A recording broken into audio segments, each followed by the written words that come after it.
ദൈവനാമത്തിന് മഹത്വം ഉണ്ടാകട്ടെ. റോമാലേഖനത്തിലൂടെയുള്ള നമ്മുടെ പഠനത്തിന്റെ 11-ാം ഭാഗത്തിലേക്ക് നമ്മൾ കടന്നു വന്നിരിക്കുകയാണ്.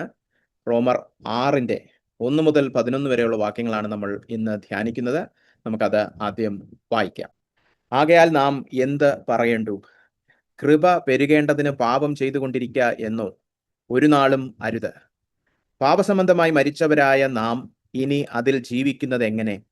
അല്ല, യേശുക്രിസ്തുവിനോട് ചേരുവാൻ സ്നാനമേറ്റവരായ നാം എല്ലാവരും അവന്റെ മരണത്തിൽ പങ്കാളികളാകുവാൻ സ്നാനമേറ്റിരിക്കുന്നു എന്ന് നിങ്ങൾ അറിയുന്നില്ലയോ?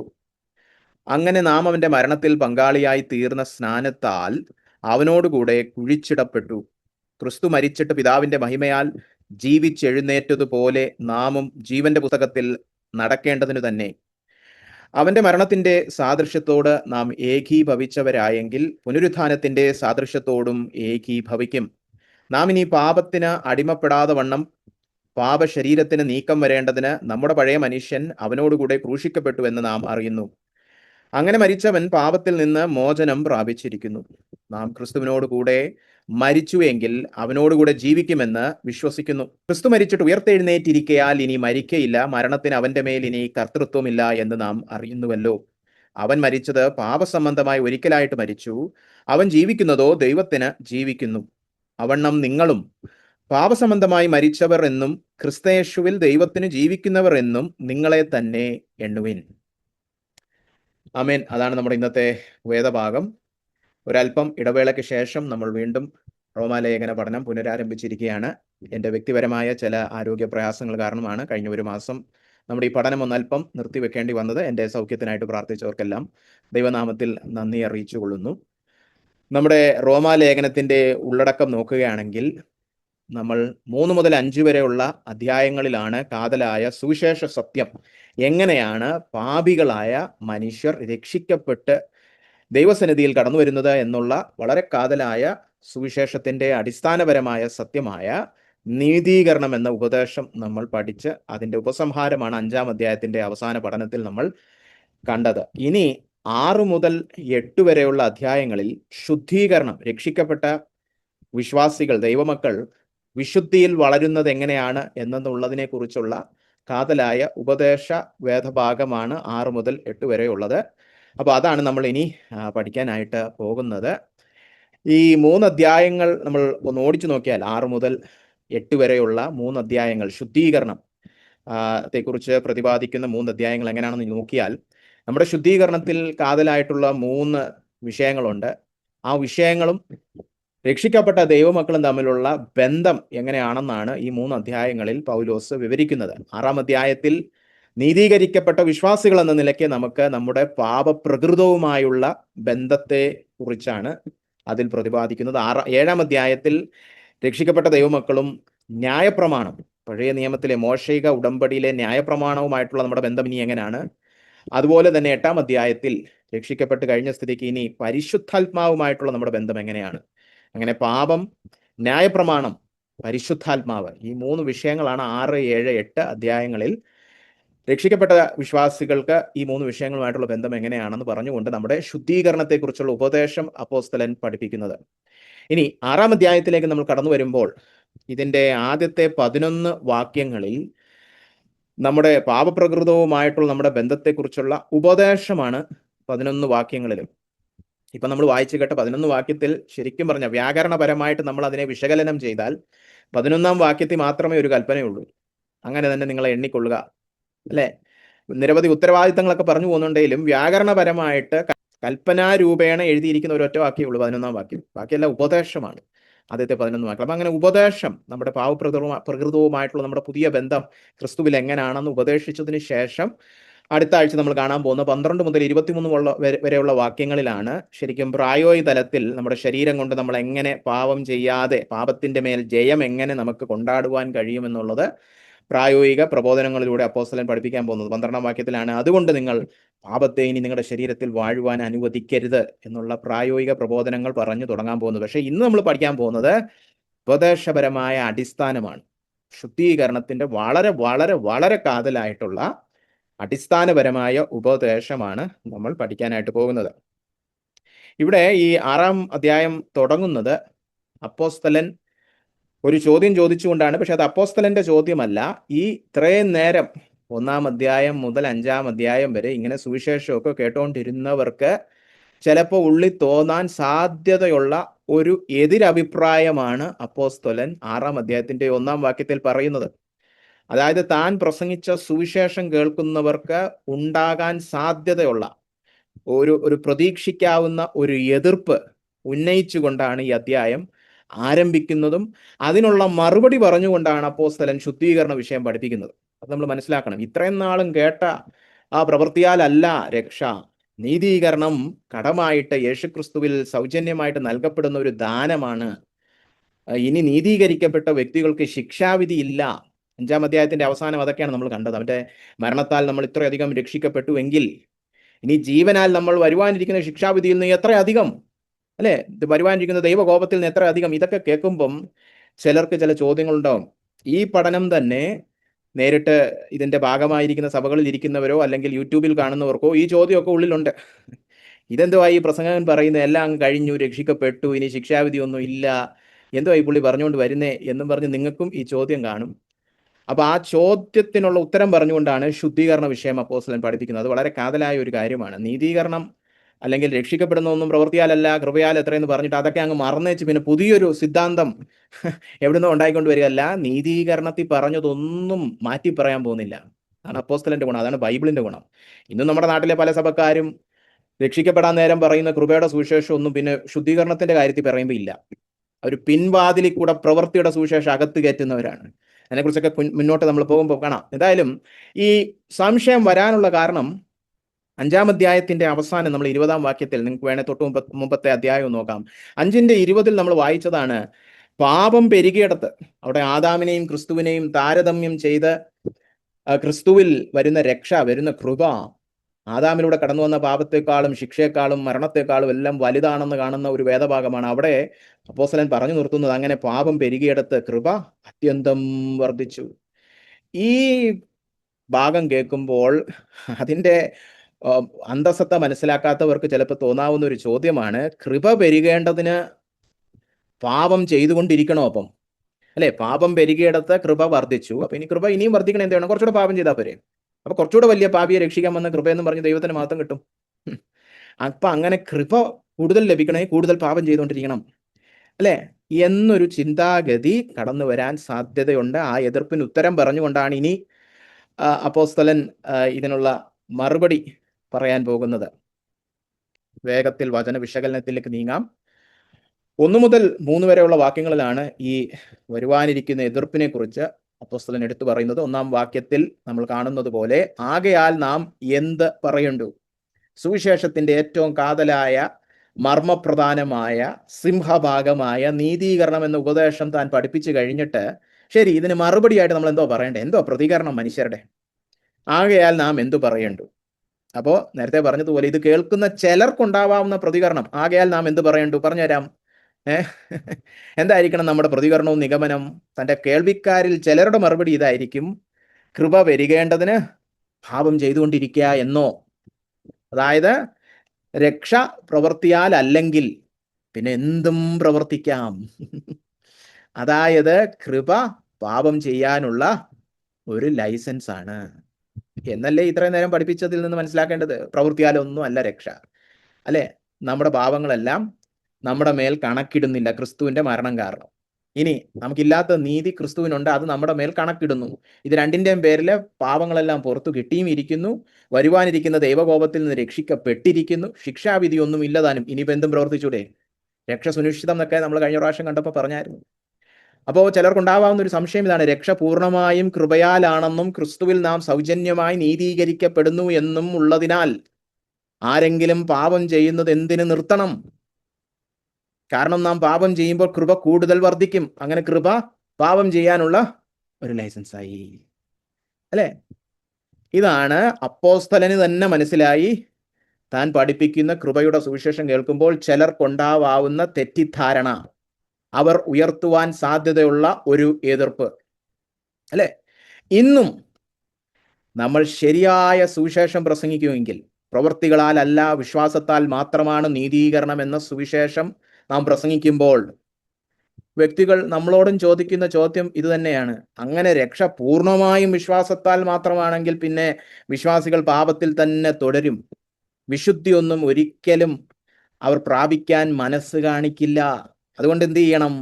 രക്ഷിക്കപ്പെടുന്ന വിശ്വാസത്താലാണെന്നൊക്കെ പറഞ്ഞാലും പിന്നെ അങ്ങോട്ട് പതുക്കെ പതുക്കെ പ്രവൃത്തി കലക്കി ചേർക്കണം. കൂട്ടിക്കലർത്തി പിൻവാതിലൂടെ പ്രവൃത്തിയുടെ സുവിശേഷം അകത്ത് കയറണം എന്നാണ് പലരും വിശ്വസിച്ച് വെച്ചിരിക്കുന്നത്. അതുകൊണ്ടാണ് ഗലാത്യ സഭയുടെ പിൻതലമുറക്കാർ ഇന്നും നമ്മുടെ നാട്ടിലുള്ളത്. അവർ കത്തോലിക്കരെ പോലെ മുൻവാതിലിൽ കൂടെ പ്രവൃത്തിയൊന്നും കയറ്റത്തില്ല. അവർ വിശ്വാസത്താൽ മാത്രമാണ് രക്ഷ എന്ന് എപ്പോഴും പറയും. പക്ഷേ അവരുടെ വിശുദ്ധീകരണത്തെക്കുറിച്ചുള്ള ഉപദേശം ചോദിച്ചാൽ മനസ്സിലാവും പിൻവാതിലിൽ കൂടെ പ്രവൃത്തി കയറ്റുകയാണ്. കാരണം അവർക്ക് ഈ ഭയമുണ്ട്. അയ്യോ അങ്ങനെ എല്ലാം അങ്ങ് കൃപയാലാണ്, രക്ഷിക്കപ്പെട്ടു കഴിഞ്ഞു, ഇനി ശിക്ഷാവിധി ഒന്നുമില്ല, ന്യായവിധി മാത്രമേ ഉള്ളെന്നൊക്കെ പറഞ്ഞാൽ പിന്നെ അങ്ങ് ആരെങ്കിലും വിശുദ്ധിയുടെ പുറകെ പോകൂ? അതായത് പൂർണ്ണമായിട്ടും കൃപയുടെ സുവിശേഷം വേണ്ട, നമുക്ക് അല്പം പ്രവൃത്തികളോട് വേണം. ഇനി വേറൊരു കൂട്ടരുമുണ്ട്, കൃപ പാപം ചെയ്യാനുള്ള ലൈസൻസ് ആണെന്ന് പറയുന്ന ഈ ഒന്നാമത്തെ കൂട്ടരുമുണ്ട്. ആ കൂട്ടരുമുണ്ട്, അല്ല പിൻവാതിൽ കൂടെ പ്രവൃത്തി കേട്ടണമെന്ന് പറഞ്ഞ രണ്ട് കൂട്ടരുമുണ്ട്.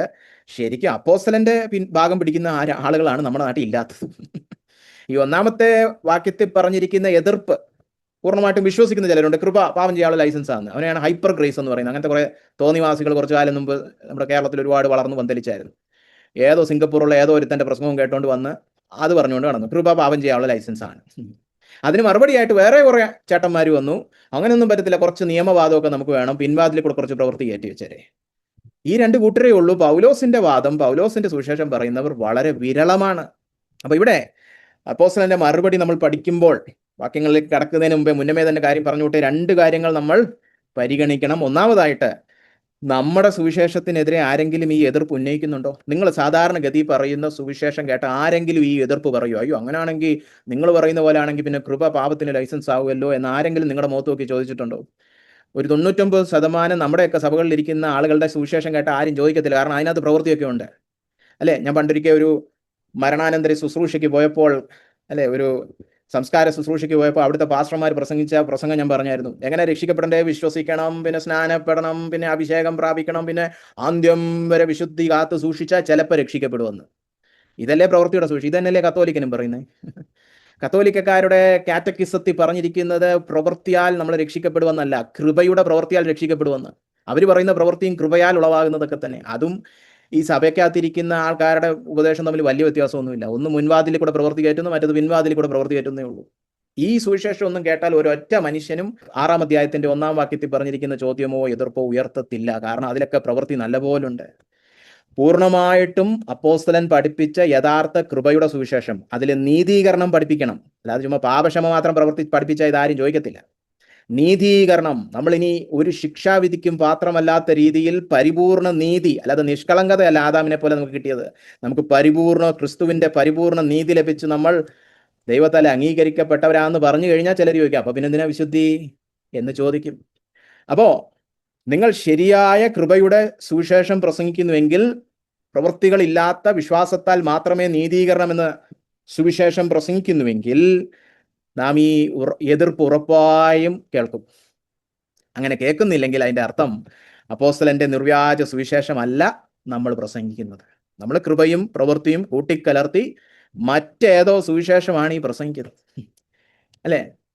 ഇനി രണ്ടാമതായിട്ട്, ഈ മറുപടി നമ്മൾ പഠിക്കുമ്പോൾ, അത് പൂർണ്ണമായിട്ടും നമ്മൾ പഠിച്ച് തീരത്തില്ല, അടുത്ത ആഴ്ചയും കൂടെ ഉണ്ട്, 6-ാം അധ്യായം മൊത്തം പഠിക്കണം. എന്നാലും കാതലായ ഉപദേശഭാഗം ഇന്ന് നമ്മൾ കാണും. ഈ അപ്പോസ്തലന്റെ മറുപടി നാം പഠിക്കുമ്പോൾ, എന്തുകൊണ്ട് കൃപ പാപം ചെയ്യാനുള്ള ലൈസൻസ് അല്ല എന്നുള്ള അപ്പോസ്തലന്റെ മറുപടി പഠിക്കുമ്പോൾ, ഇന്ന് നമ്മുടെ നാട്ടിലുള്ള സമകാലിക സഭകളും പ്രസംഗകരും പറയുന്ന മറുപടിയുമായിട്ടൊന്ന് തട്ടിച്ചു നോക്കണം. അതിലേക്ക് ഞാൻ കൂടുതൽ കടക്കത്തില്ല, കാരണം സമയമില്ല നമുക്ക് അതെല്ലാം പറഞ്ഞ് തെളിയിക്കാൻ. പക്ഷെ നിങ്ങൾ കേട്ടിട്ടുണ്ട് ഇന്നത്തെ കാലത്തെ നിങ്ങളുടെയൊക്കെ സഭകളിലൊക്കെ പ്രസംഗിക്കുന്ന പ്രസംഗകർ എന്തോ പറയുന്നത്, അല്ലേ? ആ കൃപ പാപം ചെയ്യാനുള്ള ലൈസൻസ് ആണെന്ന് ചോദിച്ചാൽ അതിന് സാധാരണ പറയുന്ന മറുപടി എന്താണ്? അതും അപ്പോസ്തലന്റെ മറുപടിയും തമ്മിൽ ഒന്ന് തട്ടിച്ച് താരതമ്യം ചെയ്ത് നോക്കണം. അപ്പം നിങ്ങൾക്ക് മനസ്സിലാവും അപ്പോസ്തലന്റെ വാദമൊന്നും അല്ല ഇവിടെ ആരും പ്രസംഗിക്കുന്നത്. അതിനെക്കുറിച്ച് ഒരല്പം നമ്മൾ ഉപദേശം പഠിക്കുമ്പോൾ കാണും. ഇത് രണ്ടും മനസ്സിൽ വെക്കുക. ശരിയായ സുവിശേഷം പ്രസംഗിച്ചാൽ ഈ എതിർപ്പ് ഉറപ്പായിട്ടും പ്രതീക്ഷിക്കുക. അപ്പോസ്തലനോട് ചോദിച്ചു, അപ്പോസ്തലൻ തന്നെ അത് പ്രതീക്ഷിച്ച് തന്റെ ലേഖനത്തിൽ അത് മുന്നമേ എഴുതി വെച്ചു. അപ്പോൾ ശരിയായ നീതീകരണത്തിന്റെ ഉപദേശം പഠിപ്പിക്കുകയാണെങ്കിൽ ഈ ചോദ്യം ഉയരും, പിന്നെ എന്തിനു വിശുദ്ധീകരണം? പിന്നെ ഇനി എന്ത് ചെയ്താൽ എന്താ കുഴപ്പം? പ്രവൃത്തിയാലല്ലോ രക്ഷ, പിന്നെ ഇപ്പൊ ഇനി എന്ത് പ്രവൃത്തി ചെയ്താൽ എന്താ കുഴപ്പം? കൃപ പെരുകിക്കൊണ്ടിരിക്കും, അല്ലെ? അപ്പൊ അതാണ് ചോദ്യം. ഇതിന്റെ ഉത്തരം തുടങ്ങുന്നത് 1-ാം വാക്യത്തിൽ തന്നെയാണ്. അപ്പോസ്തലന്റെ മറുപടി കേട്ടോ, കൃപ പെരുകേണ്ടതിന് പാപം ചെയ്തുകൊണ്ടിരിക്കട്ടെ എന്നോ ഒരു നാളും അരുത്.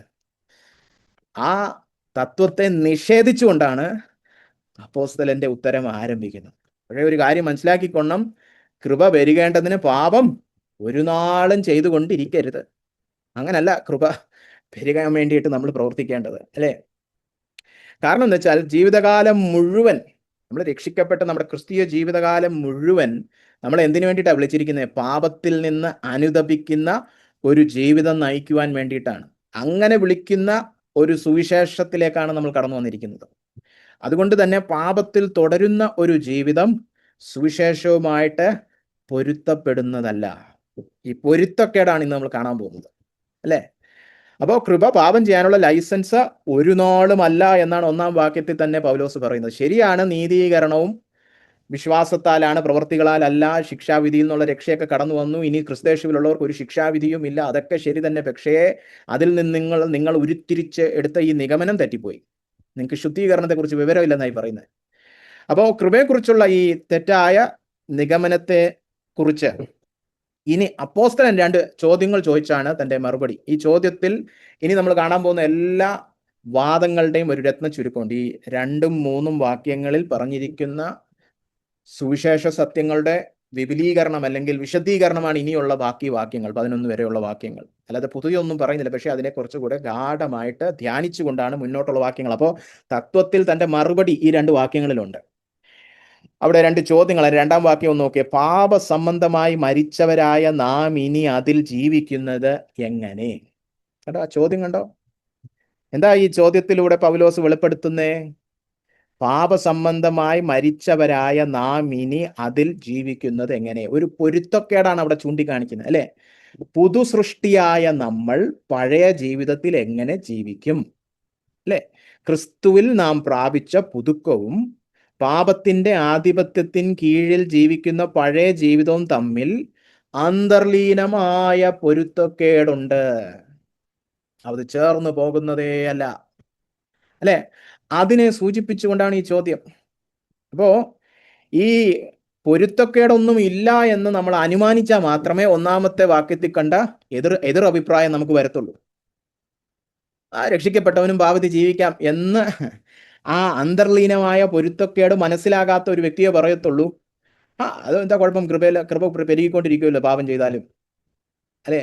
അപ്പോ കൃപ പാപത്തിന്റെ ലൈസൻസ് ആക്കി മാറ്റാം എന്ന് പറയുന്നവന് ഈ അന്തർലീനമായ പൊരുത്തക്കേടിനെ കുറിച്ച് വെളിപ്പാടില്ല, അല്ലെ?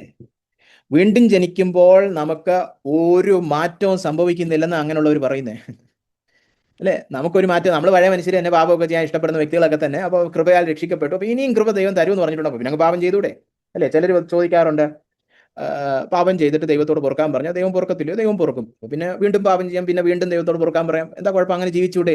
അങ്ങനെ ചോദിക്കുന്നവൻ എന്തോ ഒരു കുഴപ്പമുണ്ട്. അവൻ വീണ്ടും ജനിച്ചിട്ടുണ്ടോ എന്നുള്ളതാണ് വലിയ കുഴപ്പം. അവൻ എന്തെങ്കിലും മാറ്റം സംഭവിച്ചിട്ടുണ്ടോ എന്നുള്ളതാണ് കുഴപ്പം, അല്ലേ? എന്നാൽ വീണ്ടും ജനിക്കുമ്പോൾ അങ്ങനെ ഒരു മാറ്റവും സംഭവിക്കുന്നില്ല എന്ന് നമ്മൾ സങ്കല്പിക്കുകയാണെങ്കിൽ പിന്നെ കൃപയെ നമുക്ക് പാപം ചെയ്യാൻ ദുരുപയോഗിക്കാം, അല്ലേ? പക്ഷെ പൗലോസ് ഇവിടെ ചോദിക്കുന്നത്, നിങ്ങൾ മരിച്ചില്ലേ, പിന്നെ അങ്ങനെ പാപത്തിൽ ജീവിക്കാൻ പറ്റും? ആ അന്തർലീനമായ പൊരുത്തക്കേട്. 3-ാം വാക്യത്തിലെ ചോദ്യം നിങ്ങൾ നോക്കുകയാണെങ്കിൽ മറ്റൊരു രീതിയിൽ നമ്മുടെ സ്നാനവും കൂടെ ചേർത്ത് പറഞ്ഞിരിക്കുകയാണ്.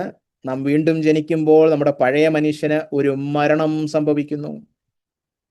ആ മരണം സൂചിപ്പിക്കുവാൻ വേണ്ടിയിട്ടാണ് നമ്മൾ സ്നാനപ്പെടുന്നത്. സ്നാനം ആ പഴയ മനുഷ്യന്റെ എന്താണ്? സംസ്കാര ശുശ്രൂഷയാണ്, കുഴിച്ചിടലാണ്, അല്ലെ? അതാണ് 4-ാം വാക്യത്തെ അങ്ങനെ നമ്മളെ കുഴിച്ചിട്ടു. അപ്പൊ ഈ പഴയ മനുഷ്യൻ ഇങ്ങനത്തെ ചോദ്യമൊക്കെ ചോദിക്കുന്നത് മനസ്സിലാക്കാം. നമുക്ക് പാപം ചെയ്യാൻ കൃപയുണ്ടല്ലോ എന്നൊക്കെ പറയുന്നു. പക്ഷെ ഈ പുതുമനുഷ്യൻ ഇങ്ങനെ ചോദിക്കുമോ? അതാണ് ചോദ്യം. ഈ അന്തർലീനമായ പൊരുത്തക്കേട്. വീണ്ടും ജനനത്തിൽ ഒന്നും സംഭവിക്കുന്നില്ലേ? സംഭവിക്കുന്നുണ്ട്, വലിയ മാറ്റം സംഭവിക്കുന്നു. ആ മാറ്റം ഒന്നും സംഭവിക്കുന്നില്ലെന്ന് അനുമാനിച്ചുകൊണ്ടാണ്, സങ്കല്പിച്ചുകൊണ്ടാണ് ഈ ചോദ്യം ചോദിക്കുന്നത്. എന്നാൽ പിന്നെ പാപം ചെയ്യാല്ലേ? ഇന്ന് പറയട്ടെ, വളരെ സങ്കടകരമായ ഒരു കാര്യമാണ്. സുവിശേഷീകരണം ചെയ്യുന്നത് ബൈബിളിനെ കുറിച്ച് വലിയ വിവരമൊന്നുമില്ലാത്തവരാണ്. നല്ല ഗാഢമായിട്ട് സുവിശേഷം എന്താണെന്ന് പഠിക്കാത്തവർ, ചുമ്മാ ആളെ കൂട്ടാനും പാട്ട് പാടാനും വല്ല ഇൻസ്ട്രുമെന്റ് വായിക്കാനും അറിയാവുന്ന വല്ലവനും ഒക്കെ ചുമ്മാ ആളെ കൂട്ടുന്നവരൊക്കെ വന്നിട്ട് എന്തെങ്കിലുമൊക്കെ തെറ്റിദ്ധാരണകൾ പ്രസംഗിച്ച്, നിങ്ങൾ താണ്ട് കൈയൊന്ന് പൊക്കിക്കേ, നിങ്ങൾ താണ്ട് ഈ പ്രാർത്ഥന ഒന്ന് ചൊല്ലിക്കേ എന്ന് പറഞ്ഞിട്ട് അവന് പരിശുദ്ധാത്മാവിനാൽ വീണ്ടും ജനനമൊന്നും പ്രാപിച്ചില്ലേലും ഈ പ്രസംഗകൻ അല്ലെ ഈ സുവിശേഷീകരണം ചെയ്യുന്നവൻ പറയും നിങ്ങൾ രക്ഷിക്കപ്പെട്ടത്. എവിടെ കൂടെ? വീണ്ടും ജനനം എന്ന് പറഞ്ഞ അനുഭവം പ്രാപിക്കാത്ത നിരവധി പേരെ സഭകളൊക്കെ വീണ്ടും ജനിച്ചവർ, വിശ്വാസികൾ, ദൈവമക്കൾ എന്നൊക്കെ ലേബൽ ചെയ്തങ്ങ് വിട്ടിട്ടുണ്ട്. അതുകൊണ്ടാണ് നമുക്ക് ഈ തെറ്റിദ്ധാരണ ഉള്ളത്. ശരിക്കും വീണ്ടും ജനിച്ച് പുതു സൃഷ്ടിയായവർ എത്ര പേരുണ്ട്? വലിയൊരു ചോദ്യമാണ്. കാരണം അവർക്ക് ഈ ഭേദഭാഗം മനസ്സിലാകത്തുള്ളൂ. പഴയ മനുഷ്യൻ ഈ ഭേദഭാഗം ഒന്നും മനസ്സിലാകാൻ പോകുന്നില്ല. പഴയ മനുഷ്യൻ ഇരുന്ന് ചിന്തിക്കുകയാണ്, കൊള്ളാലോടെ, നീതീകരണം കൃപയാലാണ്, ശിക്ഷാവിധി ഒന്നുമില്ല, ഇനി ദൈവം പുറത്തോളൂ, എന്നാ പിന്നെ പാവം ചെയ്യാൻ ലൈസൻസായി. ഇങ്ങനെ ചിന്തിക്കുന്നത് പഴയ മനുഷ്യനാണ്. ആ പഴയ മനുഷ്യൻ മരിച്ചവരാണ് വീണ്ടും ജനിച്ചവർ. അപ്പൊ പിന്നെ നിങ്ങൾക്ക് എന്താണ് ഈ ചോദ്യം? നമുക്ക് കൃപ പെരുകേണ്ടതിന് അങ്ങ് പാപവും ചെയ്തുകൊണ്ടിരിക്കണ്ടേ? അങ്ങനെ പുതിയ മനുഷ്യൻ ചിന്തിക്കില്ല. അത് പൊരുത്തക്കേടാണ് സൂചിപ്പിക്കുന്നത്. പൊരുത്തക്കേട്, അല്ലേ? അപ്പോ ഇവിടെ അപ്പോസ്തലന്റെ മറുപടി നമ്മുടെ പുതുജനനം, വീണ്ടും ജനനത്തിന്റെ അടിസ്ഥാനപരമായ സ്വഭാവത്തെ ചൂണ്ടിക്കാണിച്ചുകൊണ്ടാണ്. അതാണ് ഞാൻ നേരത്തെ പറഞ്ഞത്. സമകാലിക പ്രസംഗകർ ഈ വിഷയത്തെ കൈകാര്യം ചെയ്യുന്നതും അപ്പോസ്തലൻ കൈകാര്യം ചെയ്യുന്നതും വളരെ വ്യത്യസ്തമാണ്. സമകാലിക പ്രസംഗകരോട് നമ്മൾ പോയി ചോദിക്കുകയാണ്, രക്ഷിക്കപ്പെട്ടിട്ട് വീണ്ടും അങ്ങ് പാപം ചെയ്ത് എന്തോ പറ്റുന്നു, അയ്യോ രക്ഷ നഷ്ടപ്പെടും എന്നൊക്കെ പറഞ്ഞിട്ട് കുറെ ഭയാനകമായ കുറെ കാര്യങ്ങളൊക്കെ പറയും. അത്രയേ ഉള്ളൂ. നിന്നെയൊക്കെ വെച്ചേക്കത്തില്ല, അടിച്ചുകളയും പുളിക്കളയും എന്നൊക്കെ പറയുന്നത്. എന്നാൽ അടിസ്ഥാനപരമായ വിഷയം, വീണ്ടും ജനനത്തിൽ ഒരു വ്യക്തിക്ക് എന്ത് സംഭവിക്കുന്നു, അങ്ങനെ സംഭവിച്ച വ്യക്തി ഇങ്ങനൊന്നും ചോദിക്കത്തില്ല, ഇതൊന്നും അവർ കൈകാര്യം ചെയ്യാറില്ല. ഇവിടെ അപ്പോസ്തലൻ സംസാരിക്കാൻ പോകുന്നത് ശരിയായിട്ട് വീണ്ടും ജനനം, ഒരു പുതുജീവൻ, ഒരു പുതുജനനം പ്രാപിച്ച വ്യക്തി, ആ വ്യക്തിക്ക് എന്തു സംഭവിച്ചു, അത് മനസ്സിലാക്കിയാലേ വിശ്വാസികൾക്ക് ശുദ്ധീകരണത്തിൽ വളരാൻ പറ്റത്തു. അപ്പോൾ അത് മനസ്സിൽ വെക്കാം. നമുക്ക് മുന്നോട്ട് നീങ്ങാം. 4ഉം 5ഉം വാക്യങ്ങളാണ് ഈ ശുദ്ധീകരണ വിഷയത്തിൽ, ഈ നേരത്തെ പറഞ്ഞ എതിർപ്പിനുള്ള ഉത്തരമായാലും ഇനി മുന്നോട്ടുള്ള പാപത്തെ ജയിച്ച് നമുക്ക് എങ്ങനെ ജീവിക്കാൻ പറ്റുമെന്നുള്ള ശുദ്ധീകരണ ഉപദേശത്തിലായാലും ഏറ്റവും കാതലായ ഒരു സംഗതി ഇവിടെയാണ് പറയുന്നത്. എന്താണത്? യേശു ക്രിസ്തുവുമായിട്ടുള്ള നമ്മുടെ ഐക്യം, നമ്മുടെ ഏകീഭാവം. ഇംഗ്ലീഷിൽ പറയും യൂണിയൻ വിത്ത് ക്രൈസ്റ്റ്. അങ്ങനെ ഒരു ഉപദേശ സത്യം കേരളത്തിലെ പല സഭയിലും ഇരിക്കുന്നവർ കേട്ടിട്ട് പോലുമില്ല. എന്നാൽ അപ്പോസ്തലനെ സംബന്ധിച്ച് വിശുദ്ധീകരണത്തിൽ മുന്നോട്ട് ഒരു അടിയെങ്കിലും വെക്കണമെങ്കിൽ നമ്മൾ അടിസ്ഥാനപരമായിട്ട് അറിഞ്ഞിരിക്കേണ്ട ഉപദേശ സത്യമാണ് ക്രിസ്തുവുമായിട്ട് കടന്നു വന്നിരിക്കുന്ന ഐക്യം, ഏകീഭാവം, അല്ലെങ്കിൽ യൂണിയൻ ഇംഗ്ലീഷിൽ പറഞ്ഞാൽ, അല്ലെ? ആ ക്രിസ്തുവിനോട് ചേരുവാൻ സ്നാനമേറ്റവരാണ് നമ്മൾ, അല്ലെ? ആ ക്രിസ്തുവുമായിട്ട് ചേരുവാൻ സ്നാനമേറ്റ സകലർക്കും ക്രിസ്തുവുമായിട്ട് ഒരു ഐക്യമുണ്ട്, ഒരു ഏകീഭാവമുണ്ട്, ഒരു യൂണിയൻ കടന്നു വന്നിട്ടുണ്ട്, അല്ലെ? ഈ ഏകീഭാവത്തിൽ ക്രിസ്തുവിന്റെ 2 യാഥാർത്ഥ്യങ്ങളുടെ പങ്കാളിത്തം വീണ്ടും ജനിച്ച സകലർക്കും ഉണ്ട്. ഇതൊന്നും ഇല്ലാതെ ചുമ്മാ ഏതോ മീറ്റിങ്ങിന് കൈപൊക്കിയവനൊന്നും വീണ്ടും ജനിച്ചവനല്ല. ശരിക്കും അവന്റെ ജീവിതത്തിൽ, ക്രിസ്തുവിന്റെ ജീവിതത്തിൽ സംഭവിച്ച 2 യാഥാർത്ഥ്യങ്ങളുടെ പങ്കാളിത്തം, അതിന്റെ സാദൃശ്യം നമുക്ക് കാണുവാൻ കഴിയും. എന്തൊക്കെയാണത്? ക്രിസ്തുവിന്റെ മരണം, ക്രിസ്തുവിന്റെ പുനരുത്ഥാനം. അത് 5ആം വാക്യം ഒന്ന് നോക്കിയേ.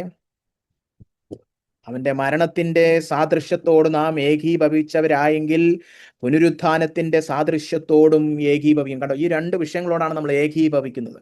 ക്രിസ്തുവിന്റെ മരണം, ക്രിസ്തുവിന്റെ പുനരുത്ഥാനം.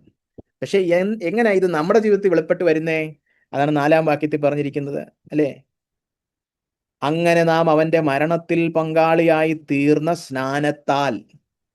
സ്നാനം എന്ന് പറയുന്ന ആ സംസ്കാര ശുശ്രൂഷയിലാണ് നമ്മൾ കർത്താവിന്റെ മരണത്തിന്റെ പങ്കാളികളാണെന്ന് സാക്ഷ്യപ്പെടുത്തുന്നത്. അങ്ങനെ അവനോടുകൂടെ കുഴിച്ചിടപ്പെട്ടു. അപ്പൊ കർത്താവ് ക്രിസ്തുവിന്റെ മരണത്തിന്റെ സാദൃശ്യം എന്റെ എന്തിലാ തെളിവായി വരുന്നേ? എന്റെ സ്നാനത്തിൽ. ഇനി നോക്കിയേ, ക്രിസ്തു മരിച്ചിട്ട് പിതാവിന്റെ മഹിമയാൽ ജീവിച്ചെഴുന്നേറ്റതുപോലെ, അതാണ് ക്രിസ്തുവിന്റെ പുനരുത്ഥാനം. അതെങ്ങനെ എന്റെ ജീവിതത്തിൽ വെളിപ്പെട്ടു വരുന്നേ? നാമും ജീവന്റെ പുതുക്കത്തിൽ നടക്കേണ്ടതിന് തന്നെ. അപ്പൊ ഇവിടെ 2 ജോഡികൾ പറഞ്ഞിട്ടുണ്ട്. ഒന്ന് ക്രിസ്തുവിന്റെ മരണം, അതിന് സാദൃശ്യമായിട്ട് എൻ്റെ ജീവിതത്തിൽ സ്നാനം. 2 ക്രിസ്തുവിന്റെ പുനരുത്ഥാനം, അതിന്റെ ജോഡിയായിട്ട് എൻ്റെ ജീവിതത്തിൽ കടന്നു വരുന്ന സാദൃശ്യം എൻ്റെ പുതിയ നടപ്പ്. അല്ലാതെ ക്രിസ്തുവിന്റെ പുനരുത്ഥാനം പിന്നെ എൻ്റെ പുനരുത്ഥാനം, ഞാൻ മരിച്ചു കഴിഞ്ഞിട്ട് കല്ലറയിൽ നിന്ന് പോകും, അല്ല. ക്രിസ്തുവിന്റെ പുനരുത്ഥാനത്തിന്റെ പങ്കാളിത്തം എൻ്റെ ജീവിതത്തിൽ ഉണ്ടെന്നുള്ളതിന്റെ സാദൃശ്യം, ആ ഏകീഭാവം എവിടാ വെളിപ്പെട്ട് വരുന്നത്? എൻ്റെ പുതിയ നടപ്പിൽ. കണ്ടോ, ഈ 2 പങ്കാളിത്തവും എല്ലാ വീണ്ടും ജനിച്ച വ്യക്തികളുടെ ജീവിതത്തിലും ഉണ്ടാകും. അല്ലാതെ ഞാൻ സ്നാനപ്പെട്ടിട്ടുണ്ട്, പുനരുത്ഥാനത്തിന്റെ സാദൃശ്യമായ പുതിയ നടപ്പൊന്നും എൻ്റെ ജീവിതത്തിൽ ഇല്ല എന്ന് പറഞ്ഞ് ഏതെങ്കിലും ഒന്ന് മതി, രണ്ട് വേണ്ട എന്ന് പറയാൻ പറ്റത്തില്ല. അതാണ് 5-ാം വാക്യത്തിൽ പറഞ്ഞത്. മരണത്തിന്റെ സാദൃശ്യത്തോട് നമ്മൾ ഏകീഭവിച്ചെങ്കിൽ പുനരുത്ഥാനത്തിന്റെ സാദൃശ്യത്തോടും ഏകീഭവിക്കും. അതിന് ഒളിച്ചോടി പോകാനൊന്നും പറ്റത്തില്ല. ഇത് രണ്ടും നമ്മുടെ ജീവിതത്തിൽ ഉണ്ടാകണം. ഇവിടെ പലരോടും പറഞ്ഞോട്ടെ, നിങ്ങൾക്ക് ഈ സ്നാനം പോലും ഇല്ല പലരുടെയും ജീവിതത്തിൽ. നിങ്ങൾ സ്നാനപ്പെടണം ആദ്യം. ഇതൊന്നും അങ്ങ് നടന്നോളൂന്നല്ല, നമ്മുടെ ഒരു ഉത്തരവാദിത്വം ഇതിനകത്തുണ്ട്. നമ്മൾ സ്നാനപ്പെട്ട് കർത്താവിന്റെ മരണത്തിന്റെ സാദൃശ്യം നമ്മുടെ ജീവിതത്തിൽ തെളിവാക്കണം. പഴയ മനുഷ്യനെ കുഴിച്ചിടണം. രണ്ടാമതായിട്ട് പുനരുത്ഥാനത്തിന്റെ സാദൃശ്യമായിട്ട് ജീവന്റെ പുതുക്കത്തിൽ നമ്മൾ നടക്കണം. ഇതൊരു കൽപ്പനയും കൂടാണ്, നമ്മൾ അനുസരിക്കേണ്ട ഒരു വിഷയമാണ്. പക്ഷെ ഇത് സാധാരണഗതിയിൽ സംഭവിക്കാം. ഇതിനുള്ള സാധ്യത തുറന്നു കിട്ടിയവരാണ് വീണ്ടും ജനിച്ചവർ, അല്ലേ? അപ്പോ മരണത്തിന്റെ സാദൃശ്യം നമുക്ക് നമ്മുടെ സ്നാനത്താൽ വെളിപ്പെടുത്താം. ക്രിസ്തുവിന്റെ മരണത്തിന്റെ സാദൃശ്യം, ക്രിസ്തുവിന്റെ പുനരുത്ഥാനത്തിന്റെ സാദൃശ്യം പുതുജീവനിലുള്ള നമ്മുടെ നടപ്പിൽ വെളിപ്പെടുത്താം. അപ്പോ ക്രിസ്തുവുമായിട്ട് ഐക്യം വന്നു, ക്രിസ്തുവുമായിട്ട് ഏകീഭവിച്ചു എന്നുള്ള കാതലായ സത്യമാണ്. ഇതിന്റെ തന്നെ കൂടുതൽ സത്യമാണ് ഇനിയുള്ള മുന്നോട്ടുള്ള വാക്യങ്ങൾ നമ്മൾ കാണാൻ പോകുന്നത്. പക്ഷെ ഇതാണ് ഏറ്റവും കാതലായ സത്യം. അതുകൊണ്ടാണ് നമ്മൾ പുതിയ നിയമമൊക്കെ വായിക്കുമ്പോൾ പലയിടത്തും യേശു ക്രിസ്തുവിൽ അല്ലെ, നമ്മൾ ക്രിസ്തുവിലാണ് ഇപ്പോൾ, ഇൻ ക്രൈസ്റ്റ്. എന്താ അത് സൂചിപ്പിക്കുന്നത്? നമ്മൾ ക്രിസ്തുവുമായിട്ട് ഏകീഭവിച്ചു, അല്ലെ? ഒരു ഭാര്യ ഭർത്തൃ ബന്ധത്തിലേക്ക് കടന്നു വന്നു കഴിഞ്ഞാൽ പിന്നെ ഭാര്യ ഭർത്താവിൻ്റെതാ, ഭർത്താവ് ഭാര്യയുടേതാ, അല്ലെ? അവര് രണ്ടല്ല ഒന്നാന്ന് നമ്മൾ പറയും. ഒരു ബന്ധം കടന്നു വന്നിരിക്കുകയാണ്, ഒരു ഐക്യം കടന്നു വന്നിരിക്കുകയാണ്. അതിനെ ആർക്കും തകർക്കാൻ പറ്റത്തില്ല, അല്ലെ? ദൈവം ഒന്നിപ്പിച്ചതിനെ മനുഷ്യൻ തകർക്കരുതെന്നാ പറഞ്ഞിരിക്കുന്നത്, സെപ്പറേറ്റ് ചെയ്യരുതെന്നാ പറഞ്ഞിരിക്കുന്നത്, അല്ലെ? അത് വലിയൊരു ബോണ്ടാണ്, ഒരു യൂണിയനാണ്. എന്ന് പറഞ്ഞതുപോലെ ഞാൻ യേശു ക്രിസ്തുവിൽ വിശ്വസിക്കുമ്പോൾ വിശ്വസിക്കുന്നു എന്നല്ല, അവിടെ ഒരു യൂണിയൻ കടന്നു വരുന്നുണ്ട്, ഒരു ഏകീഭാവം, ഒരു ഐക്യം കടന്നു വരുന്നുണ്ട്, ഒരു ബന്ധം കടന്നു വരുന്നുണ്ട്. അതിൽ നിന്ന് ചില സദൃശ്യങ്ങൾ, അല്ലെ, അവന്റെ ജീവിതത്തിൽ നടന്ന ചില യാഥാർത്ഥ്യങ്ങളുടെ സാദൃശ്യം, അതുപോലെ എൻ്റെ ജീവിതത്തിലും ചില പ്രതിഫലനങ്ങൾ, ഏകീഭാവം വെളിപ്പെട്ടു വരും. അപ്പൊ കണ്ടു, ഇവിടെ ഒന്നും അപ്പോസ്തലൻ പറയുന്നത് രക്ഷിക്കപ്പെട്ട വ്യക്തിയുടെ ജീവിതത്തിൽ സംഭവിച്ച കാര്യങ്ങളെ കുറിച്ചാണ്, അല്ലെ? ഇതെല്ലാം സത്യമായിരിക്കും ശരിക്കും രക്ഷിക്കപ്പെട്ട ഒരു വ്യക്തി. വീണ്ടും ജനനത്തിന്റെ സ്വഭാവം, അതിന്റെ ക്യാരക്ടർ, അതിന്റെ നേച്ചറാണ് ഇവിടെ പറഞ്ഞുകൊണ്ടിരിക്കുന്നത്, അല്ലെ? ശരി, നമുക്ക് മുന്നോട്ട് നീങ്ങാം. 6 മുതൽ 11 വരെയുള്ള വാക്യങ്ങളിലാണ് ഈ ക്രിസ്തുവുമായിട്ട് കടന്നു വന്ന ഐക്യം അല്ലെങ്കിൽ ഏകീഭാവം നമ്മുടെ വിശുദ്ധീകരണത്തിൽ നമ്മെ എങ്ങനെ സഹായിക്കുന്നു എന്നുള്ളത് കൂടുതൽ വ്യക്തമാക്കിയിരിക്കുന്നത്.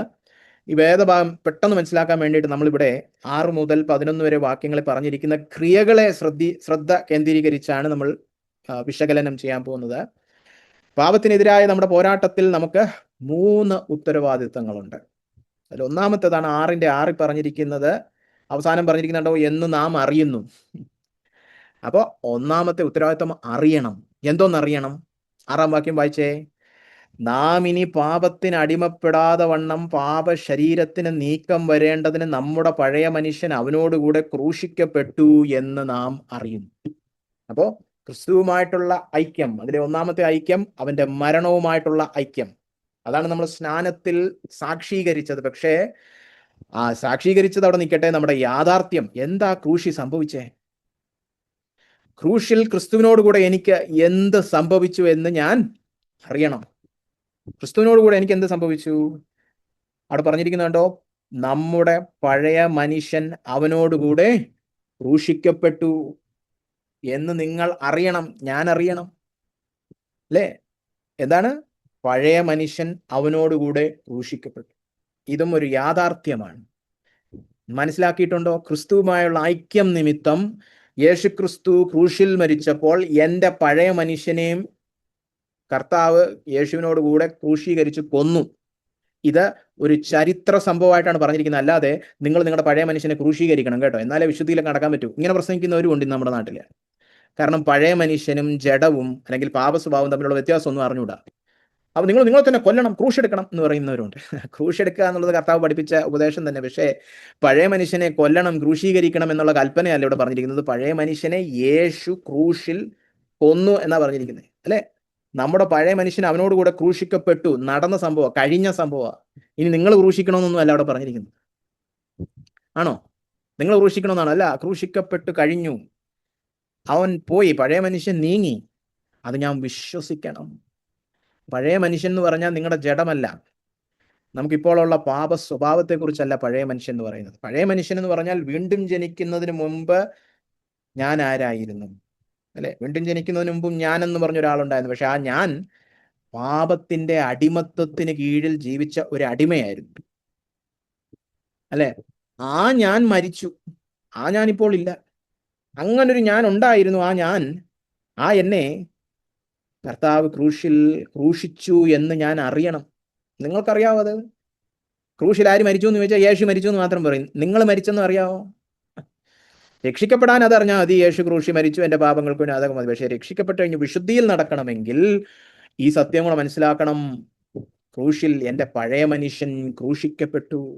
ക്രിസ്തുവിനോടുകൂടെ അവൻ ക്രൂശിക്കപ്പെട്ടു. എന്തിനു വേണ്ടി? നാം ഇനി പാപത്തിന്റെ അടിമത്വത്തിൽ ജീവിക്കാതിരിക്കാൻ. അതാണ് 6-ാം വാക്യത്തിന്റെ തുടക്കം. നാം ഇനി പാപത്തിന് അടിമപ്പെടാതെ വണ്ണം, ആ അടിമത്വം ഇല്ലാതാക്കാൻ വേണ്ടി എപ്പോ പാപം വന്ന് വിളിച്ചാലും ഓടിപ്പോകുന്ന പഴയ മനുഷ്യനായ എൻ്റെ രക്ഷിക്കപ്പെടാത്ത ആദാമിക മനുഷ്യനെ കർത്താവ് ക്രൂശിച്ചു. അവനെ കൊന്നു നീക്കി. ഇപ്പൊ ഞാനായിരിക്കുന്ന വ്യക്തി അതല്ല, ഞാൻ വേറെ വ്യക്തിയാ. എൻ്റെ ഉള്ളിലെ ആഴത്തിലുള്ള ആഗ്രഹം പാപം ചെയ്യണമെന്നല്ല. പുതുമനുഷ്യൻ, പുതു സൃഷ്ടിയായിരിക്കുന്നു. ആ പുതു സൃഷ്ടി പാപം ചെയ്യാനല്ല ജീവിക്കുന്നു. പഴയ മനുഷ്യന്റെ ആഗ്രഹം പാപം ചെയ്യാന്നുള്ളത്. ആ മനുഷ്യൻ ഇപ്പോൾ ഇല്ല എന്ന് നിങ്ങൾ അറിയണം. അവനെ കർത്താവ് ക്രൂശിൽ ക്രൂശിച്ചു. കാരണം അവനുണ്ടെ പിന്നെ പാപത്തിന്റെ അടിമയായിട്ട് ജീവിക്കാൻ പറ്റത്തു, അല്ലേ? എന്നിട്ട് പാപശരീരത്തിന് നീക്കം വരേണ്ടതിന്, ഈ പാപശരീരത്തിന്റെ നീക്കം എന്നുള്ളതിനേക്കാളും പാപശരീരം നിഷ്ക്രിയം ആകുന്നത്, നീക്കം എന്നുള്ളതിനേക്കാൾ മരണം എന്നുള്ള അർത്ഥമല്ല. പാപശരീരം എന്ന് പറഞ്ഞാൽ നമ്മുടെ ശരീരം കൊണ്ട് നമ്മൾ പാപം ചെയ്യുന്ന ആ പ്രവണത കാലാകാലെ അത് നിഷ്ക്രിയമാകും. റെൻഡേർഡ് ഇന്നോപ്പറേറ്റീവ് എന്നാണ് ഇംഗ്ലീഷിൽ ഒരു തർജ്ജിമയിൽ പറഞ്ഞിരിക്കുന്നത്, അല്ലേ? നമ്മുടെ ശരീരം കൊണ്ട് നമുക്ക് പാപം ചെയ്യുന്ന ആ പ്രവണത നിഷ്ക്രിയമാകാൻ, കാലാകാലം ഗ്രാജ്വലി നിഷ്ക്രിയമാകുവാൻ വേണ്ടി പഴയ മനുഷ്യൻ, പാപം വന്ന് വിളിച്ചാൽ ഓടിപ്പോകുന്ന അടിമയെ ദൈവം ക്രൂശിച്ചു. ഇത് നിങ്ങൾ അറിഞ്ഞിട്ടുണ്ടോ? ഈ സത്യം അറിഞ്ഞിട്ടില്ലെങ്കിൽ ഇപ്പോൾ അറിയണം, എന്നിട്ട് അത് വിശ്വസിക്കണം. ഇത് ചരിത്ര സംഭവമാണ്. ഇനി അങ്ങനെ മരിച്ചവൻ പാപത്തിൽ നിന്ന് മോചനം പ്രാപിച്ചിരിക്കുന്നു. ഏത് പാപത്തിൽ നിന്ന്? പാപത്തിന്റെ അധീനതയിൽ നിന്ന്. നമ്മൾ 3-ാം അധ്യായത്തിൽ കണ്ടതാണ്. നമ്മളെല്ലാവരും പാപത്തിൻ കീഴിലായിരുന്നു. നമ്മളെല്ലാവരും പിന്നെ പാപം പ്രവർത്തിക്കുന്നുമുണ്ട്. രണ്ട് രീതിയിൽ നമ്മൾ മനുഷ്യൻ പാപിയാണെന്നുള്ളത് മനസ്സിലാക്കി. ഒന്ന്, മനുഷ്യൻ അവന്റെ പ്രകൃതം കൊണ്ട് പാപത്തിന്റെ അധീനതയ്ക്ക് കീഴിലാണ്. രണ്ടാമത്, ഈ പ്രകൃതം നിമിത്തം അവൻ പാപം ചെയ്യും, അല്ലെ? പാപിയായതുകൊണ്ട് അവൻ പാപം ചെയ്യും. ഇവിടെ പറയുന്നത് ആ 1-ാമത്തെ അർത്ഥത്തിന്റെ വെളിച്ചത്തിലാണ്. പാപപ്രകൃതത്തിൽ നിന്ന് നമ്മൾ മോചനം പ്രാപിച്ചു. കാരണം പാപത്തിന് അടിമയായിരുന്ന പഴയ മനുഷ്യനെ ദൈവം ക്രൂശിച്ചു. അപ്പൊ ഞാൻ പുതുമനുഷ്യനാണ്. ഈ പുതുമനുഷ്യൻ പാപത്തിന്റെ കീഴിലൊന്നുമല്ല, പാപത്തിന്റെ അടിമത്തത്തിന്റെ കീഴിലല്ല. കാരണം അവൻ ആദാമിലല്ല, അവൻ ക്രിസ്തുവിലാണ്. അവന്റെ ഐക്യം ക്രിസ്തുവുമായിട്ടാണല്ല. പാപം, ആദാം എന്ന് പറയുന്ന പഴയ രാശിയുടെ തലവനുമായിട്ടല്ല അവന്റെ ബന്ധം. നമ്മൾ പുതു സൃഷ്ടിയാണ്. നമ്മൾ പുതു സൃഷ്ടിയുടെ തലവനായ യേശുക്രിസ്തുവിന്റെ ബന്ധത്തിൽ വരുന്നവനാണ്, ആ ഐക്യത്തിൽ വരുന്നവനാണ്. അതുകൊണ്ട് നമുക്ക് പാപത്തിന്റെ അധീനതയ്ക്ക് കീഴിലല്ല. അപ്പൊ അതുകൊണ്ട് തന്നെ മോചനം പ്രാപിച്ചിരിക്കുന്നു. ഇനി 8-ാം വാക്യം, നാം ക്രിസ്തുവിനോട് കൂടെ മരിച്ചുവെങ്കിൽ അവനോട് കൂടെ ജീവിക്കുമെന്ന് വിശ്വസിക്കുന്നു. അടുത്ത ക്രിയ. 1-ാമത്തത് അറിയണം, 2-ാമത്തത് വിശ്വസിക്കണം, അല്ലെ? യേശുക്രിസ്തു ക്രൂശിൽ മരിച്ചു എന്ന് അറിയാവുന്ന ഒരുപാട് പേര് നമ്മുടെ നാട്ടിലുണ്ട്. എപ്പോഴും കളിയാക്കി പറയുന്ന പോലെ മാതൃഭൂമിയും മനോരമയും എല്ലാം, അല്ലെ, ദുഃഖ വെള്ളിയാഴ്ചയുടെ അന്ന് ഫ്രണ്ട് പേജിൽ എഴുതി വെക്കുകയും ചെയ്യും. പക്ഷെ അവരൊന്നും രക്ഷിക്കപ്പെട്ടില്ലല്ലോ. കാരണം അവർക്ക് അറിയാം ചരിത്രപരമായ ഒരു സംഭവമാണ്, അല്ലെ, ഇതാണ് ക്രിസ്ത്യാനികൾ വിശ്വസിക്കുന്നതെന്ന് അറിയാം. പക്ഷെ അവർ അറിഞ്ഞിട്ട് കാര്യമില്ല, വിശ്വസിക്കുന്നില്ല. ക്രിസ്തു എനിക്ക് വേണ്ടി മരിച്ചു എന്ന് വിശ്വസിക്കുന്നവനെ രക്ഷിക്കപ്പെടത്തുള്ളൂ, അല്ലാതെ അറിഞ്ഞാൽ മാത്രം പോരാ. എന്ന് പറഞ്ഞതുപോലെ നിങ്ങളുടെ പഴയ മനുഷ്യൻ മരിച്ചോ, പിന്നെ എനിക്കറിയാം, അറിഞ്ഞിട്ട് കാര്യമില്ല, വിശ്വസിച്ചത് ഏറ്റെടുക്കണം. എങ്കിലേ ഈ ക്രിസ്തുവുമായിട്ടുള്ള ഏകീഭാവം നിമിത്തം അതിൻ്റെ ഗുണഗണങ്ങൾ നമ്മുടെ ജീവിതത്തിൽ കടന്നു വരത്തുള്ളൂ, അതിൻ്റെ ബെനിഫിറ്റ്സ്. ഞാൻ പാപത്തിന്റെ അടിമത്തത്തിൽ നിന്ന് സ്വാതന്ത്ര്യം പ്രാപിച്ചു എന്ന് അറിഞ്ഞാൽ മാത്രം പോരാ, അത് വിശ്വസിക്കുമ്പോഴേ ആ സ്വാതന്ത്ര്യം നിങ്ങളുടെ അനുഭവമാകത്തുള്ളൂ. അപ്പൊ 2-ാമത് ഇത് വിശ്വസിക്കണം. എൻ്റെ പുതിയ വ്യക്തിത്വം എന്ന് പറയുന്നത് ഞാൻ ക്രിസ്തുവിനോട് ക്രൂശിക്കപ്പെട്ടവനാണ്. പഴയ മനുഷ്യൻ മരിച്ചു, ഞാൻ ഇനി പുതുമനുഷ്യനാണെന്ന് വിശ്വസിക്കണം, അല്ലെ? ഇനി 9-ഉം 10-ഉം നോക്കിയേ. ക്രിസ്തു മരിച്ചിട്ട് ഉയർത്തെഴുന്നേറ്റിരിക്കിയാൽ ഇനി മരിക്കയില്ല. നമുക്ക് എല്ലാവർക്കും അറിയാലോ, ഇനി മരണമൊന്നുമില്ല ക്രിസ്തുവിന്. മരണത്തിന് അവന്റെ മേൽ ഇനി കർത്തൃത്വമില്ല എന്ന് നാം അറിയുന്നുവല്ലോ. അതുപോലെ അവൻ മരിച്ചത് പാപസംബന്ധമായി ഒരിക്കലായിട്ട് മരിച്ചു, അവൻ ജീവിക്കുന്നതോ ദൈവത്തിന് ജീവിക്കുന്നു. ഇതാണ് ക്രിസ്തുവിന്റെ അനുഭവം. ഇതിന്റെ എന്താ പറയാ, സാദൃശ്യം നമ്മുടെ ജീവിതത്തിലും ഉണ്ടാവണം. അതാണ് ഈ ഏകീഭാവത്തിന്റെ ഒരു സ്വഭാവം, അല്ലെ? അതിന്റെ ഒരു പ്രതിഫലനം എന്താണ്? അവൻ മരിച്ചത് പാപസംബന്ധമായി ഒരിക്കലായിട്ട് മരിച്ചു, അവൻ ജീവിക്കുന്നത് ദൈവത്തിനായി ജീവിക്കുന്നു. അവണ്ണം നിങ്ങളും പാപസംബന്ധമായി മരിച്ചവർ എന്നും ക്രിസ്തുയേശുവിൽ ദൈവത്തിന് ജീവിക്കുന്നവരെന്നും നിങ്ങളെ തന്നെ എണ്ണുവീൻ. മൂന്നാമത്തേതും വളരെ കാതലായതുമായ ക്രിയ, ഉത്തരവാദിത്വം എന്താണ്? എണ്ണുക. അറിയുക, വിശ്വസിക്കുക, എണ്ണുക. എന്താ എണ്ണുക?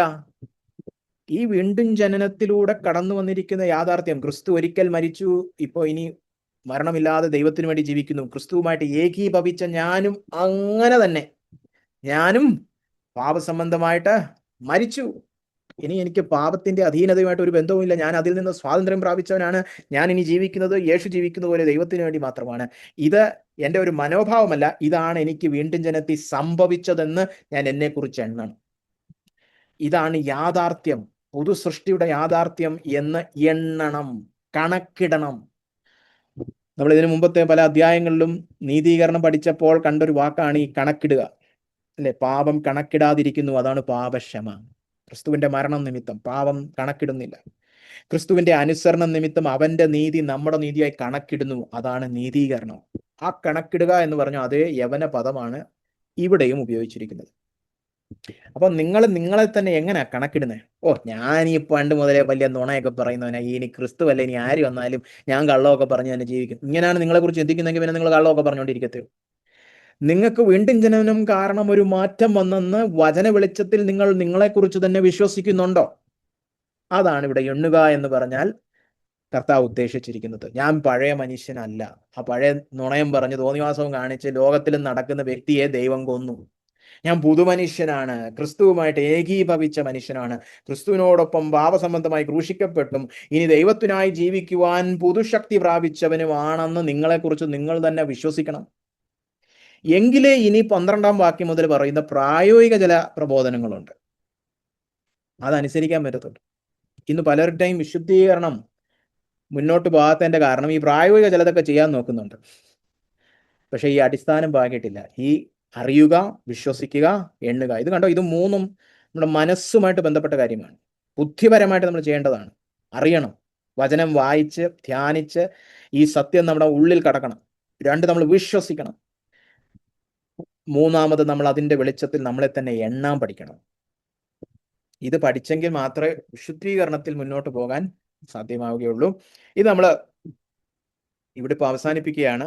ഇതിന്റെ തുടർന്നുള്ള പഠനം കൂടെ കണ്ടതിന് ശേഷം ഒന്നടങ്കമായിട്ട് നമുക്ക് ഈ അറിയുക, വിശ്വസിക്കുക, എണ്ണുക, ഇങ്ങനെ കുറച്ച് പദങ്ങളും കൂടെ നമ്മൾ ഇനി കാണാനുണ്ട്. ഒരു 3 ഇതുപോലത്തെ പ്രബോധനങ്ങളുണ്ട്, ഉത്തരവാദിത്തങ്ങളുണ്ട്. അങ്ങനെ മൊത്തം 6 ഉത്തരവാദിത്തങ്ങളോട് ചേരുമ്പോഴാണ് വിശുദ്ധീകരണം എങ്ങനെയാണ് അപ്പോസ്തലൻ കൃപയാൽ നമുക്ക് സാധ്യമാണെന്ന് പഠിപ്പിച്ചു തരുന്നത്. അത് മൊത്തം നമുക്ക് കാണുമ്പോൾ അതിനെക്കുറിച്ചുള്ള മൊത്ത ചിത്രത്തിന്റെ വെളിച്ചത്തിൽ കൂടുതൽ ധ്യാനിക്കാം. എങ്കിലും ഒന്ന് പറഞ്ഞു നിർത്തട്ടെ, ഈ 3ഉം വളരെ കാതലായതാണ്. ഇത് പോട്ടെ, എന്തോ അറിയുക, വിശ്വസിക്കുക, എണ്ണ, ഇതൊക്കെ ആർക്ക് അങ്ങനെ തള്ളിക്കളയൽ, ഇതാണ് ഏറ്റവും കാതലായത്. ഇതില്ലെങ്കിൽ ഇനി പറയുന്ന ഒന്നും ചെയ്യാൻ പറ്റത്തില്ല. അപ്പോൾ ഒന്ന് ഉപസംഹരിച്ച് പറയട്ടെ, ഇന്ന് നമ്മൾ കണ്ട കാര്യം. എന്തുകൊണ്ട് കൃപ പെരുകേണ്ടതിന് പാപം ചെയ്തുകൊണ്ടിരിക്കേണ്ട? എന്തുകൊണ്ടാ? യഥാർത്ഥത്തിൽ വീണ്ടും ജനിച്ച ഒരാൾ പാപത്തിൽ തുടരേണ്ടതില്ല. നമുക്ക് പാപം ചെയ്യാൻ കഴിയത്തില്ല എന്നൊന്നുമല്ല പറഞ്ഞത്, തുടരേണ്ടതില്ല, അല്ലെ? നമുക്ക് ജീവന്റെ പുതുക്കത്തിൽ നടക്കുവാൻ കഴിയും. ഒരു സാധ്യത തെളിഞ്ഞു വന്നിരിക്കുകയാണ്, അല്ലെ? വിശുദ്ധിയിൽ നടക്കാൻ ക്രിസ്തുവിൽ അവന്റെ മുൻപിൽ എല്ലാ സാധ്യതകളും ദൈവം തുറന്നു തന്നിരിക്കുകയാണ്. മാത്രമല്ല, അങ്ങനെ ജീവിക്കാൻ ആഗ്രഹിക്കുന്ന ഒരു പുതിയ മനുഷ്യനെയും കൂടെ നമ്മുടെ ഉള്ളിൽ തന്നിരിക്കുകയാണ്, അല്ലെ? എന്ന് മാത്രമല്ല, ആക്ച്വലി ഫിലിപ്പി ലേഖനത്തിൽ പറഞ്ഞിരിക്കുന്ന നമ്മുടെ ഉള്ളിൽ, അല്ലെ, ആഗ്രഹിപ്പാനും കൂടെ ദൈവം പ്രവർത്തിക്കുന്നുണ്ടെന്ന്. പ്രവർത്തിപ്പാനും ആഗ്രഹിക്കാനും എല്ലാം ദൈവം പ്രവർത്തിച്ചുകൊണ്ടിരിക്കുക നമ്മുടെ ഉള്ളിൽ. അപ്പൊ പിന്നെ ആരെങ്കിലും പാപത്തിന്റെ അടിമത്തത്തിന്റെ പഴയ വഴിയിലേക്ക് പോകുമോ?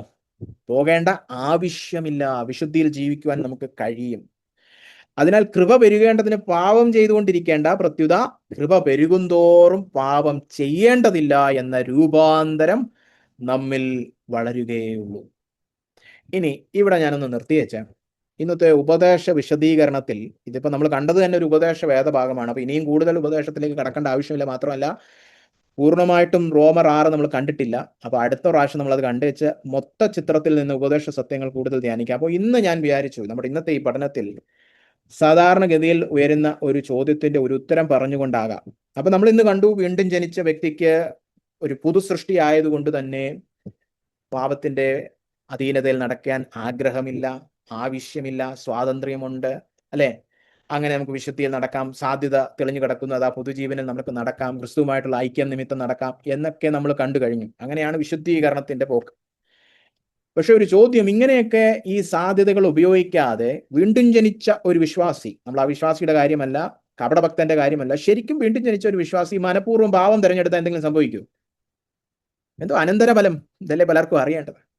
അപ്പൊ ഇവിടെയാണ് നേരത്തെ പറഞ്ഞതുപോലെ സമകാലിക സഭകളുടെ ഉത്തരം അപ്പോസ്തലന്റെ ഉപദേശത്തിൽ നിന്ന് വ്യതിചലിക്കുന്നത്. ചില വേദഭാഗങ്ങൾ, വളരെ ചുരുക്കം വേദഭാഗങ്ങൾ, ഒരുപാട് വേദം, ഇത് തന്നെ ഒരു മണിക്കൂർ ബൈബിൾ സ്റ്റഡി ആക്കേണ്ട വിഷയമാണ്.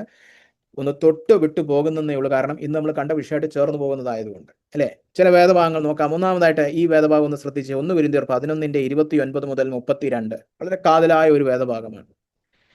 ഇത് നമ്മൾ സ്ഥിരം കത്രിമേശയുടെ സമയത്ത് വായിച്ചു കേൾക്കുന്ന വേദഭാഗമാണ്.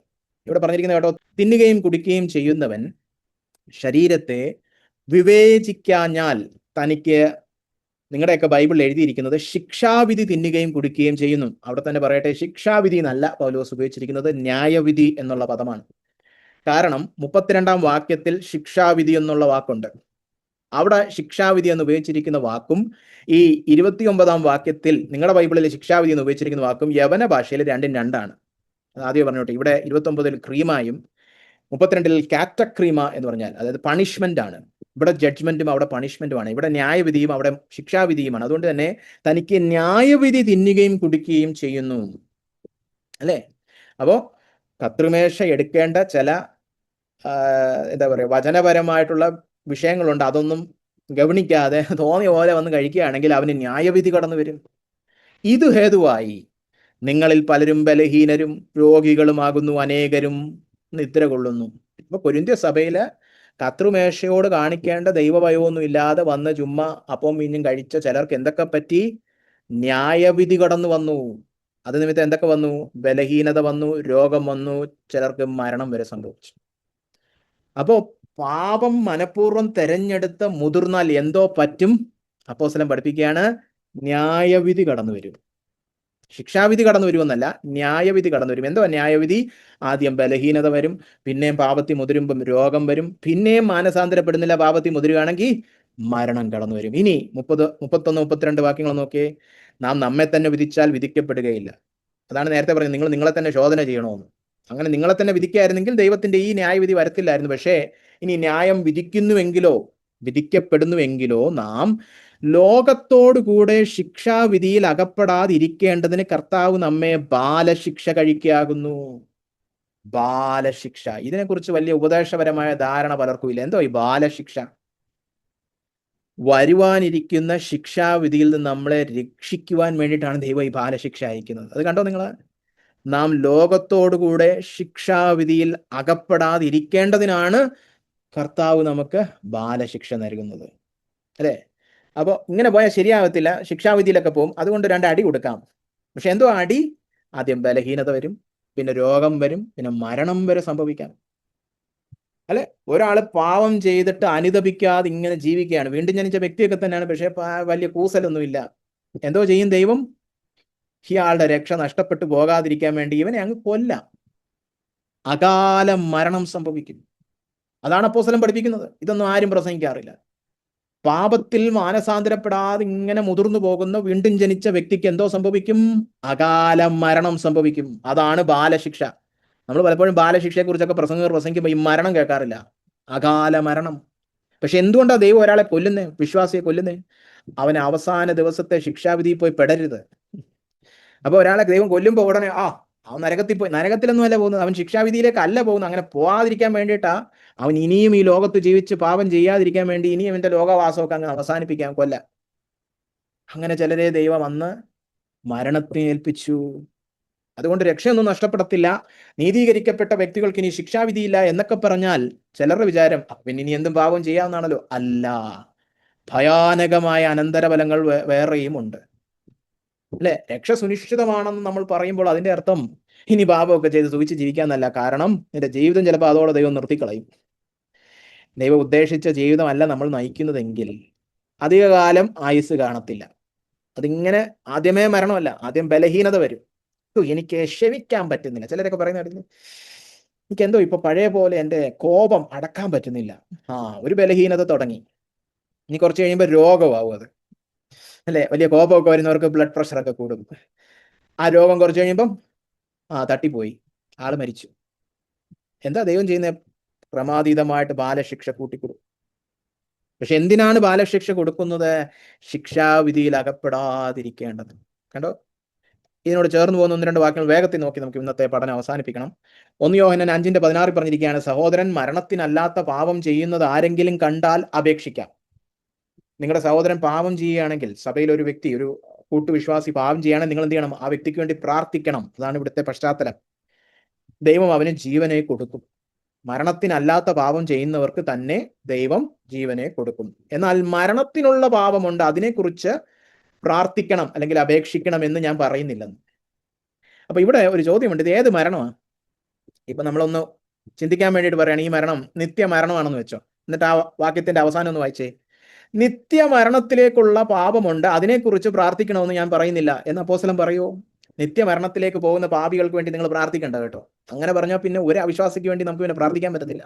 പിന്നെ എന്തോന്ന് സുവിശേഷീകരണത്തിന് വേണ്ടി പ്രാർത്ഥന? നമ്മൾ സുവിശേഷീകരണത്തിന് വേണ്ടി പ്രാർത്ഥിക്കുമ്പോഴും ചുറ്റുവട്ടത്തുള്ള അവിശ്വാസികൾക്ക് വേണ്ടി പ്രാർത്ഥിക്കുമ്പോഴും എല്ലാം നിത്യമരണത്തിലേക്ക് പോകുന്ന പാപികൾക്ക് വേണ്ടിയിട്ടാണ് ഈ പ്രാർത്ഥിക്കുന്നത്. അങ്ങനെയുള്ള പ്രാർത്ഥന വേണ്ടെന്ന് അപ്പോസ്തലൻ പറയുമോ? ഇല്ല. അപ്പൊ പിന്നെ ആ മരണമല്ല ഇത്, നിത്യമരണമല്ല, ഇത് വേറൊരു മരണമാണ്. ഇതേതാണ്? ശാരീരിക മരണം. 1 കൊരിന്ത്യർ 11 നമ്മളിപ്പോ കണ്ട ബാലശിക്ഷയായിട്ട് കടന്നു വരുന്ന ശാരീരിക മരണത്തിലേക്ക് നയിക്കുന്ന പാപമുണ്ട്. അതായത് നിങ്ങളൊരു കൂട്ടുവിശ്വാസിയെ നോക്കുന്നു, അയാൾ പാപത്തിലൊക്കെ പോകുന്നു, നമ്മൾ പ്രാർത്ഥിക്കുന്നു, ശരി, ദൈവം ജീവനെ കൊടുക്കും. പക്ഷേ ആ വ്യക്തി ആര് പറഞ്ഞാലും കേൾക്കാതെ ബെല്ലും ബ്രേക്കും ഇല്ലാതെ ഇങ്ങനെ പാപത്തിൽ മുതിരുന്ന ഒരു വ്യക്തിയാണെങ്കിൽ അവൻ മരണത്തിലേക്ക് പോകാൻ വേണ്ടി പാപം ചെയ്തുകൊണ്ടിരിക്കുക. അയാൾക്ക് വേണ്ടി പ്രാർത്ഥിക്കണമെന്ന് ഞാൻ പറയത്തില്ലെന്ന്. കേട്ടോ? ഈ വാക്യമൊക്കെ കണ്ടിട്ടുണ്ടോ നിങ്ങൾ? അപ്പൊ കണ്ടോ, മരണം കടന്നു വരും. ഒരു ബെല്ലും ബ്രേക്കും ഇല്ലാതെ രക്ഷിക്കപ്പെട്ട വ്യക്തിയാണ്, രക്ഷ സുനിശ്ചിതമാണെന്നും പറഞ്ഞ് ആരെങ്കിലും കൃപ ലൈസൻസും ആക്കി പോവുകയാണെങ്കിൽ ഉറപ്പിച്ചോ, ബലഹീനത വരും, പിന്നെ രോഗം വരും, പിന്നെ മരണം വരും, ബാലശിക്ഷ കടന്നു വരും. അതുപോലെ എബ്രായർ 12:5-8 വരെയുള്ള വാക്യങ്ങൾ, മകനെ കർത്താവിന്റെ ശിക്ഷ നിരസിക്കരുത്, അവൻ ശാസിക്കുമ്പോൾ മുഷിയുകയും അരുത്. കർത്താവ് താൻ സ്നേഹിക്കുന്നവനെ ശിക്ഷിക്കുന്നു, താൻ കൈക്കൊള്ളുന്ന ഏത് മകനെയും തല്ലുന്നു എന്നിങ്ങനെ മക്കളോടെന്ന പോലെ നിങ്ങളോട് സമ്പാദിക്കുന്ന പ്രബോധനം നിങ്ങൾ മറന്നു കളഞ്ഞുവോ? നിങ്ങൾ ബാലശിക്ഷ സഹിച്ചാൽ ദൈവം മക്കളോടെന്ന പോലെ നിങ്ങളോട് പെരുമാറുന്നു. അപ്പൻ ശിക്ഷിക്കാത്ത മകൻ എവിടെയുള്ളൂ? എല്ലാവരും പ്രാപിക്കുന്ന ബാലശിക്ഷ കൂടാതിരിക്കുന്നു എങ്കിൽ നിങ്ങൾ മക്കളല്ല, കൗലടയന്മാരത്രേ. നല്ല അപ്പനാണ് ദൈവം. തൻ്റെ മക്കൾ പാപത്തിൽ മുതിരുമ്പോ നല്ല അടി കൊടുക്കും. അത് ചിലപ്പോൾ ബലഹീനതയായിട്ട് വരും, രോഗമായിട്ട് വരും, മരണമായിട്ടും വരാം, അല്ലേ? ഒരു വാക്യം കൂടെ, റോമർ 8:12-13. ആകയാൽ സഹോദരന്മാരെ, ഇത് അവിശ്വാസികളോടല്ല സഹോദരന്മാരോടാണ് പറയുന്നത്, നാം ജഡത്തെ അനുസരിച്ച് ജീവിക്കേണ്ടതിന് ജഡത്തിനല്ല കടക്കാരാകുന്നത്. നിങ്ങൾ ജഡത്തെ അനുസരിച്ച് ജീവിക്കുന്നുവെങ്കിൽ മരിക്കും. ഏത് മരണം? ശാരീരിക മരണം സംഭവിക്കും നിശ്ചയം. ആത്മാവിനാൽ ശരീരത്തിന്റെ പ്രവൃത്തികളെ മരിപ്പിക്കുന്നുവെങ്കിലോ നിങ്ങൾ ജീവിക്കും, അല്ലേ? അപ്പോ ഒരു ഇത്രയും കണ്ട കാര്യങ്ങൾ ഒന്ന് ഉപസംഹരിച്ച് പറയട്ടെ. കൃപയെ ഒരു ലൈസൻസ് ആക്കി മാറ്റി വിശുദ്ധ ജീവിതം വേണ്ടെന്ന് വെക്കുന്ന, അനുതാപത്തിൽ വളരാതെ മനഃപൂർവ്വ പാപങ്ങളിൽ ജീവിക്കുന്ന വിശ്വാസികളെ ദൈവം അകാല ശാരീരിക മരണം ഉൾപ്പെടെയുള്ള ബാലശിക്ഷ കൊടുക്കും. ഇങ്ങനെ ബാലശിക്ഷ കൊടുക്കുന്നത് അവർക്ക് രക്ഷ നഷ്ടപ്പെട്ടതുകൊണ്ടല്ല, പ്രത്യുത അവർ വാസ്തവത്തിൽ രക്ഷിക്കപ്പെട്ടതുകൊണ്ടും അവസാന നാളിൽ ലോകത്തിനു വേണ്ടിയുള്ള ശിക്ഷാവിധിയിൽ നിന്ന് അവരെ സൂക്ഷിക്കേണ്ടത് കൊണ്ടുമാണെന്നാണ് പൗലോസ് ഉപദേശിക്കുന്നത്. അപ്പൊ കണ്ടോ, നമ്മുടെ നാട്ടിൽ കേൾക്കുന്ന 2 വാദവും തെറ്റാണ്. ഒന്ന് പറയുന്നത് ഹൈപ്പർ ഗ്രേസ്, കൃപ പാവം ചെയ്യാനുള്ള ലൈസൻസ് ആണ്, അതും തെറ്റാണ്. അയ്യോ, നിങ്ങൾ കൃപയാൽ രക്ഷിക്കപ്പെട്ടു, പക്ഷെ ഇനി പ്രവൃത്തിയൊക്കെ ചെയ്യണം, ഇല്ലെങ്കിൽ കൃപ നിലനിൽക്കത്തില്ല, കൃപ നഷ്ടപ്പെട്ടു പോകുമെന്ന് പറയുന്നതും തെറ്റാണ്. അത് രണ്ടുമല്ല അപ്പോസ്തലന്റെ വാദം.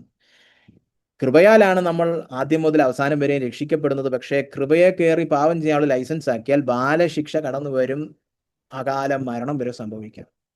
അതുകൊണ്ട് തോന്നിവാസത്തിന് വകയില്ല. എന്നാൽ വിശുദ്ധീകരണത്താലല്ല നമ്മൾ രക്ഷ നിലനിർത്തുകയോ നമ്മൾ അന്തിമ ശിക്ഷാവിധിയിൽ നിന്ന് രക്ഷിക്കപ്പെടുകയോ ചെയ്യുന്നത്. അതുകൊണ്ട് തന്നെ മുൻവാതിലിൽ കൂടെയും പിൻവാതിലിൽ കൂടെയും പ്രവൃത്തി ഈ സുവിശേഷത്തിൽ കടന്നു വരുന്നില്ല. മനസ്സിലാകുന്നുണ്ടോ? ദൈവം ഒരു നല്ല പിതാവാണ്. അവൻ തൻ്റെ മക്കളെ ബാലശിക്ഷ കൊടുത്തു വളർത്തുന്നു. എന്നാൽ ഈ ശിക്ഷണം അവൻ നൽകുന്നത് തൻ്റെ രക്ഷിക്കപ്പെട്ട മക്കൾക്ക് മാത്രമാണ്, അവിശ്വാസികൾക്കല്ല. അതുകൊണ്ട് ആരും കൃപയെ ലൈസൻസ് ആക്കാമെന്ന് ചിന്തിക്കേണ്ട. ബാലശിക്ഷ കടന്നു വരും. നിങ്ങൾ ശരിക്കും വീണ്ടും ജനിച്ച ദൈവത്തിൻ്റെ ഒരു പൈതലാണോ? പാപത്തിൽ അങ്ങനെ അനുദപിക്കാതെ മുതിരുകയാണെങ്കിൽ അടി വരും. അതാണ് എബ്രായർ നമ്മൾ കണ്ടത്. അടി വന്നില്ലെങ്കിൽ നിങ്ങൾ കൗലടയന്മാരത്രേ. പക്ഷെ ഈ അടിയെന്ന് പറയുന്നത് രക്ഷ നഷ്ടപ്പെട്ടു പോകുന്നതല്ല, അന്തിമനാളിൽ ശിക്ഷാവിധിയിൽ അകപ്പെടാതിരിക്കാൻ വേണ്ടി അവൻ ബാലശിക്ഷ മരണം വരെ തരാൻ മടിയില്ലാത്ത ഒരു നല്ല പിതാവാണ് നമ്മുടെ പിതാവ്. അതുകൊണ്ട് ഭയഭക്തിയോടുകൂടെ അവനെ അനുസരിക്കുക. എല്ലാ സാധ്യതകളും ദൈവം തുറന്നു തന്നിരിക്കുകയാണ്.